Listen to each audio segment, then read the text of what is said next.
1장 28절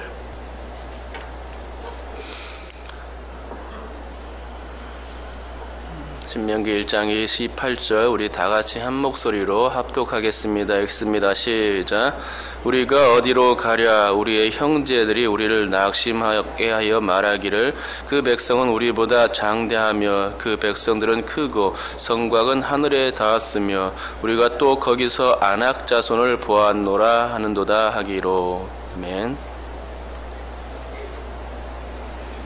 우리가 지난 시간에 살펴본 것은 이스라엘 백성들이 장막 가운데서 쑥덕거렸다 하는 그런 내용이었습니다. 그들은 장막 안에서 하나님을 원망했습니다.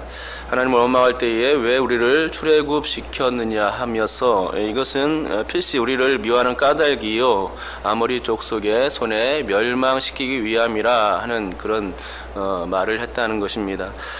그러나 그들의 쑥덕거림은 거기서 끝나지 아니하였고 본문 내용으로 계속 이어지고 있습니다. 이어진 원망은 우리가 어디로 가랴? 라는 말입니다. 이 말뜻은 형제들이 우리를 낙심하게 했기 때문에 방향을 잃게 되었다는 말입니다. 형제들이란 바로 정탐꾼들이죠. 정탐꾼들이 보고했던 내용을 그대로 그들은 되뇌이면서 다음과 같이 말했던 것을 보게 됩니다. 그 백성은 우리보다 장대하며 그 성읍들은 크고 성곽은 하늘에 닿았으며 우리가 또 거기서 아낙 자손을 보았노라 하는도다, 이런 말이었죠. 여러분, 우리도 정탐꾼들이 했던 이 말을 다시 한번 되뇌보면 좋겠습니다. 이 말에 어디가 잘못되었길래 사람들이 그렇게 원망했고 또 낙담에 빠져들 수밖에 없게 되었을까 하는 것입니다. 우선 성경에 나온 순서대로 한번 살펴보도록 하겠습니다. 정탐꾼들의 말은 맨 먼저 그 백성은 우리보다 장대하다라는 말이었습니다. 그 백성은 가나안 땅의 백성들이죠. 그들은 이스라엘 백성들보다 장대했습니다. 덩치가 크고 키도 컸습니다. 그렇다면 우리보다 장대하다는 게 과연 낙담의 요소였겠습니까? 장대하다는 말은 아낙 자손을 보았다는 말과 연결됩니다. 민수기 13장 23절에 보면 아낙 자손을 거인이라고 말하는데 아낙이라는 말 자체가 긴 목이라는 뜻을 가지고 있기 때문에 아낙 자손은 정말로 키가 큰 족속이었음을 알게 됩니다. 더군다나 그들은 네피림 후손이라고 말합니다. 네피림이란 창세기 6장에 나오는데 그들은 하나님의 아들들과 사람의 딸들 가운데서 태어난 사람들을 가리킵니다.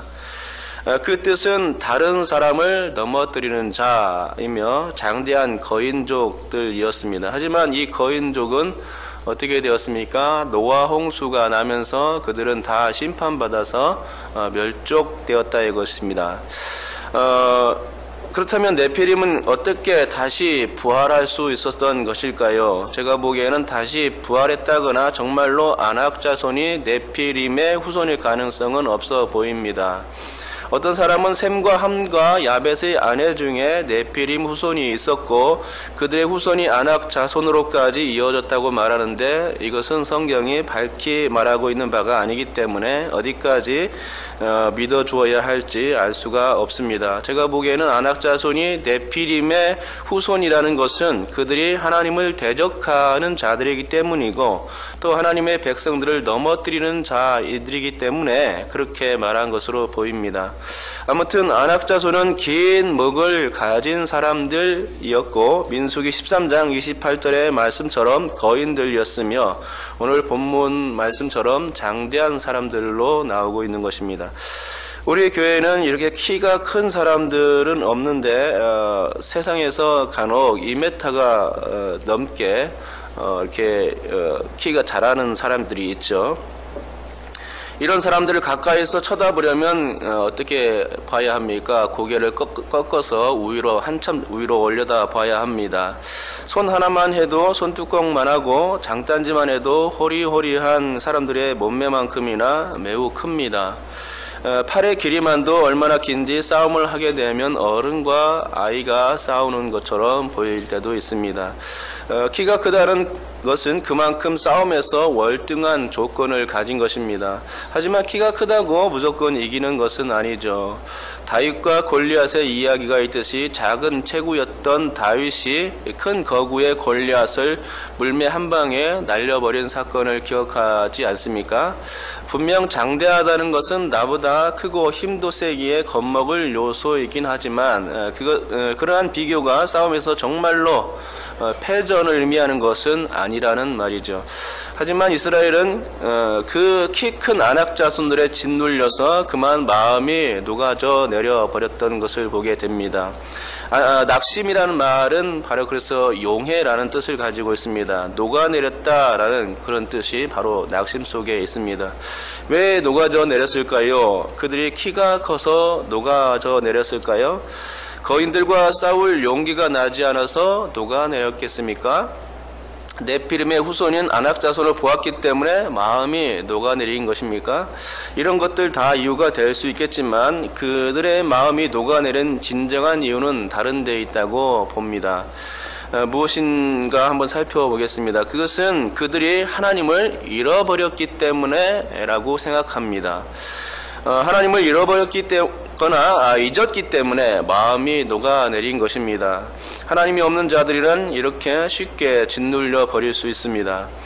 든든한 하나님이 있다고 생각하면 갈렙같이 우리가 능히 이길 수 있다고 하며 용기 있게 말할 수 있는 것입니다.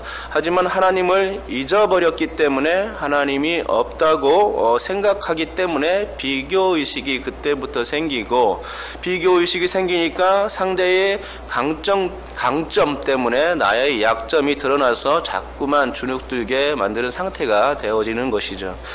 그래서 비교의식이란 그렇게 유쾌한 것이 아닌 것입니다. 10중 8구 비교의식은 하나님을 믿는 사람들의 생각은 아닐 가능성이 매우 높아 보입니다. 그것은 사단이 심어주는 믿음이라고 해야 할까요? 여러분, 비교의식 가운데 성공한 사람들이 있는지 한번 눈여겨보시기 바랍니다.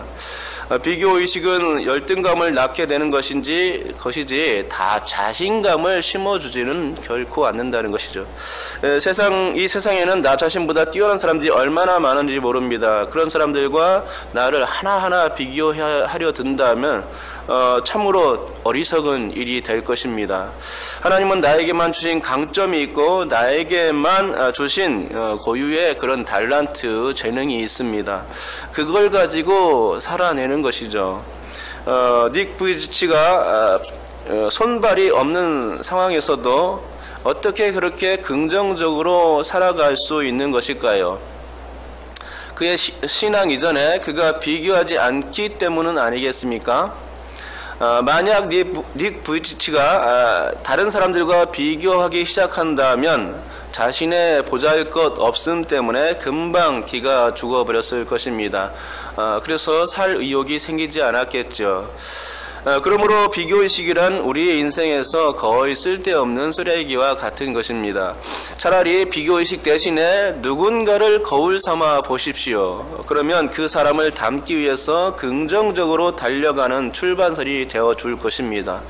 두 번째로 정탐꾼들의 말은 그 성읍들이 크고 성곽은 하늘에 닿았다라는 것입니다.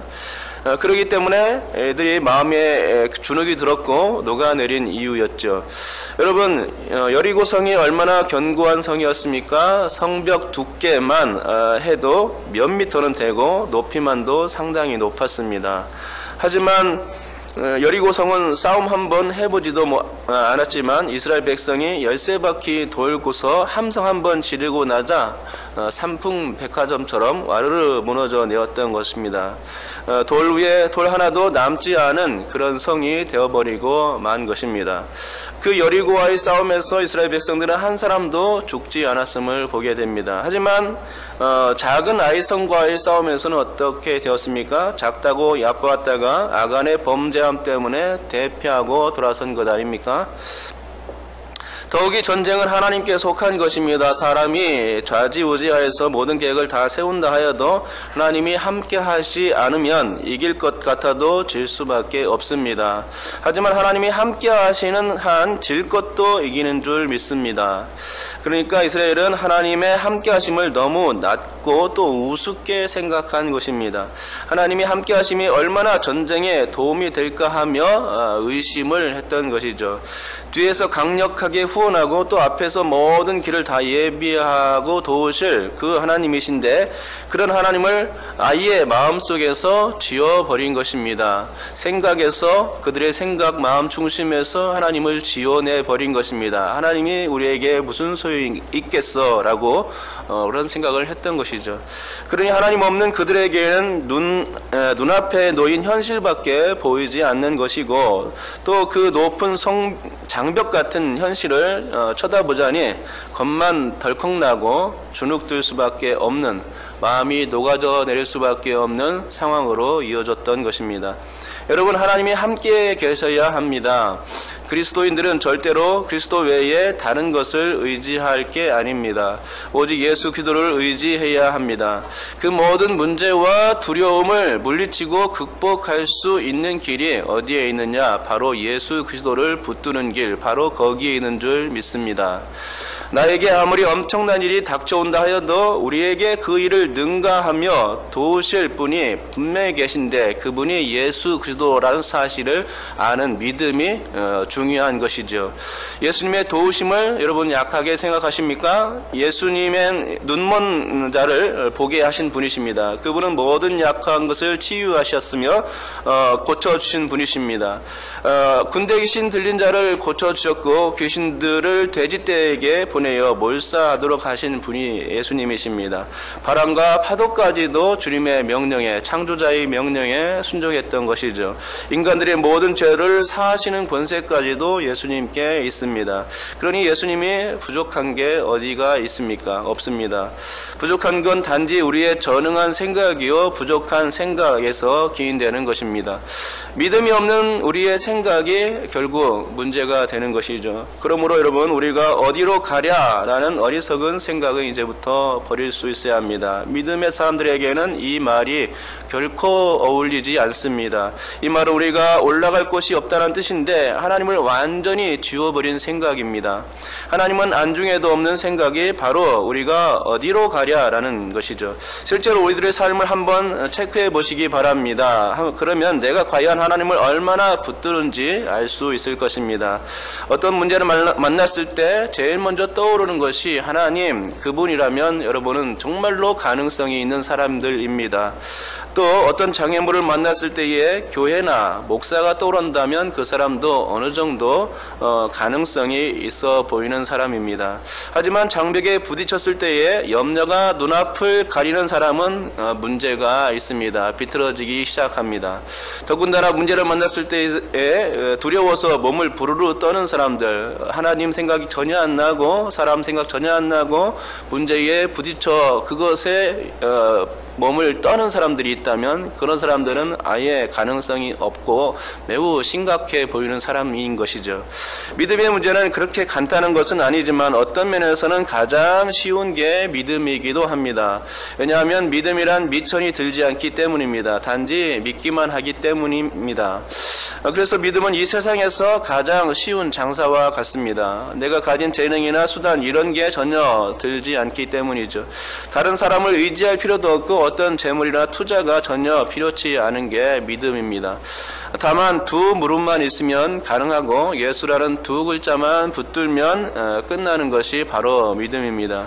하지만 예수보다 문제라는 것이 더 커 보이기 때문에 믿음을 가지지 못하는 것입니다. 그러기에 우리가 믿음을 가지려면 문제 자체를 보지 않는 게 중요한 것이고 문제 위에 계신 주님을 바라보는 것이 관건입니다. 문제보다 크신 예수님이 계시다는 이 사실만 붙들게 되고 정말로 그것을 확실히 알게 된다면 모든 게임은 그때부터 끝난 겁니다. 우리가 어디로 올라가랴라는 말이 여기서 나올 수가 없는 것이죠. 여러분, 그러므로 하나님 없는 자들의 슬픔 가운데 빠지지 않기를 주님의 이름으로 축복합니다.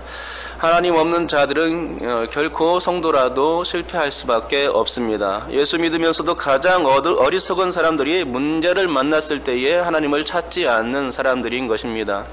그런 사람들은 믿음이 없어서 스스로를 슬픔 가운데 빠뜨리곤 하지요.